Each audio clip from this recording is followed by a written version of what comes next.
নমস্কার। আপনার যদি তুলা রাশি হয় কিংবা যদি তুলা লগ্ন হয় তাহলে আজকের এই পর্বটা শুধুমাত্র আপনারই জন্য।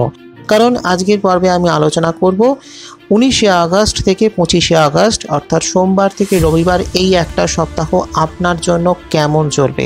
প্রথমেই দেখে নেওয়া যাক এই সপ্তাহে গ্রহের অবস্থান কি।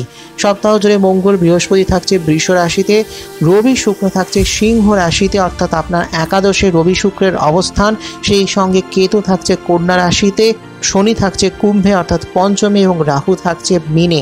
সেই সঙ্গে 19 তারিখে চন্দ্র থাকছে মকরে, 20 তারিখে থাকছে কুম্ভে, 22 তারিখে থাকছে মীনে এবং 24 তারিখে মেষে প্রবেশ করছে।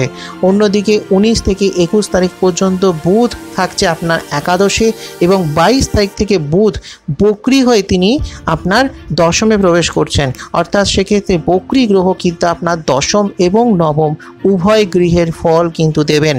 এবং নবম হয়ে গেল ওনার নিজের ক্ষেত্রে অর্থাৎ মিথুন রাশি অর্থাৎ আপনার ভাগ্যের স্থান।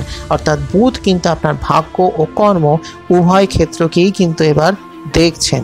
এবার সেই অনুযায়ী আপনার এই সপ্তাহটা কেমন চলবে। প্রথম কথা হলো বৃহস্পতি অষ্টমে রবি মঙ্গলের অবস্থান, সেটা কিন্তু অবশ্যই একটা ভালো জায়গা। আপনার কমিউনিকেশনকে বাড়াবে, অনেকের সঙ্গে আপনার যোগাযোগ তৈরি হবে আপনার কর্মজীবনে বা আপনি যে প্রফেশনে যে জায়গাতেই থাকুন না কেন অনেকের সঙ্গে যোগাযোগ তৈরি হবে, আপনার পরিচিতি বাড়বে, অনেকের সাহায্য আপনি প্রাপ্তি করতে পারেন এবং আপনার কর্মজীবনে বা আপনি ধরুন পড়ুয়া যদি হন, আপনি যদি কোনো একজন বিদ্যার্থী হন তাহলে কিন্তু আপনার জীবনে একটা ভালো টাইম শুরু হবে। অন্যদিকে আপনার শারীরিক সুস্থতা বৃদ্ধি পাবে, মানসিক শারীরিক উভয় দিক থেকে আপনি ফিট থাকবেন, পরিশ্রম করতে পারবেন এবং আপনি নিজের কাজটা সঠিকভাবে প্রপারলি করতে পারবেন, যেটা সবথেকে বেশি জরুরি। সেই জায়গাটায় আপনি অনেক বেশি সাকসেস পাবেন। এই সপ্তাহটা কিন্তু আর্থিক দিক থেকে অনেকটাই আপনার জন্য ভালো হবে। রবি শুক্রের সিংহের অবস্থান সেটা কিন্তু অবশ্যই ভালো। একাদশে রবির অবস্থান একটা ভালো পজিটিভ প্রভাব তো দিচ্ছে, সেই সঙ্গে শুক্রের অবস্থান, শুক্র আপনার রাশির অধিপতি বা যদি আপনার লগ্ন হয় তুলা লগ্ন তাহলে সেক্ষেত্রে লগ্নপতির একাদশে অবস্থান অবশ্যই শুভ একটি দিক, যেটা আপনার অর্থনৈতিক ক্ষেত্রকে একটা স্ট্রং জায়গা দেবে। সেই সঙ্গে আপনার জমি সংক্রান্ত যদি কোনো সমস্যা হয়, প্রপার্টি রিলেটেড যদি কোনো প্রবলেম হয়, আপনার যদি কোনো রিয়েল এস্টেট বিজনেস থাকে বা এই ধরনের ব্যবসা যদি করেন বা আপনার জমি বাড়ি ধরুন আপনি কিনতে চাইছেন বা বিক্রি করতে চাইছেন, এই ধরনের যদি কোনো কাজকর্ম করেন বা এই ধরনের কোনো প্রফেশনে যদি আপনি থাকেন তাহলে সেই ক্ষেত্রে যদি কোনো রকম কোনো প্রবলেম হয় সেই প্রবলেমগুলো যেমন কেটে যাবে এবং অ্যাজ ওয়েল অ্যাজ সেই সঙ্গে আপনার এই ধরনের প্রফেশনেও কিন্তু ভালো উন্নতি আছে। আপনি যদি একজন সিভিল ইঞ্জিনিয়ার হন, আপনি যদি একজন আর্কিটেকচার হন তাহলে কিন্তু আপনার যথেষ্ট উন্নতির সম্ভাবনা রয়েছে এবং কর্মজীবনে কিন্তু খুব ভালো উন্নতি রয়েছে।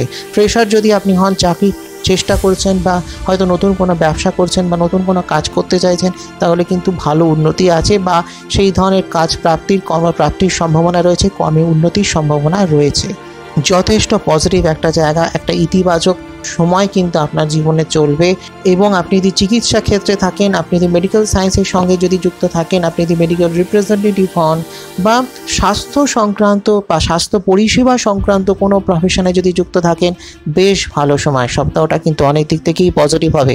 সেই সঙ্গে কী হচ্ছে না, আপনি যদি বিজনেসম্যান হন তাহলে কিন্তু বেশ ভালো সময়, কারণ কি বুধের অবস্থানটা বেশ ভালো, সপ্তাহ জুড়ে বুধ ভালো জায়গায় থাকছে। সেই সঙ্গে বুধ বক্রী হয়ে যখন দশমে প্রবেশ করে ফলে সেটাও অবশ্যই একটি ভালো ক্ষেত্র। আপনার ভাগ্যের সহায়তা কিন্তু আপনি বহু ক্ষেত্রেই পাবেন এবং বুধ কিন্তু আপনাকে অনেক দিক থেকেই শুভ ফল দান করবে।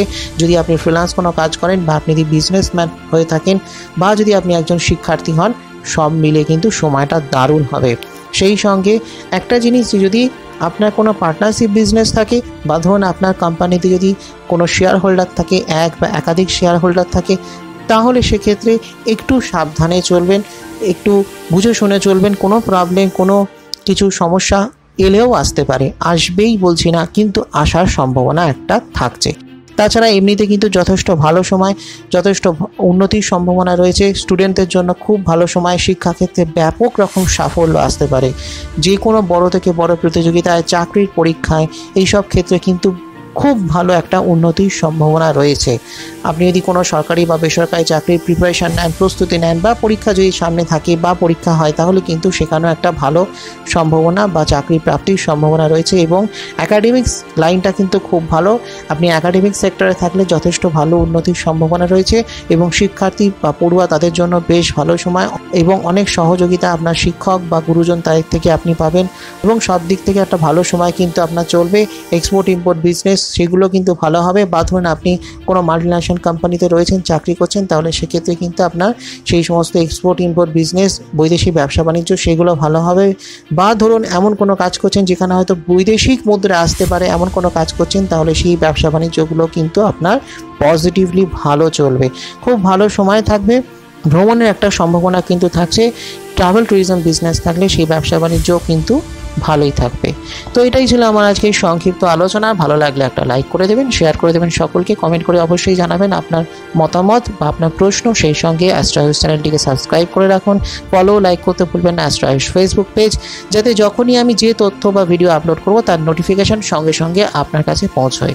আসছি খুব শীঘ্রই আগামী পর্বে আরও কিছু নতুন তথ্য নিয়ে। ততক্ষণের জন্য নমস্কার।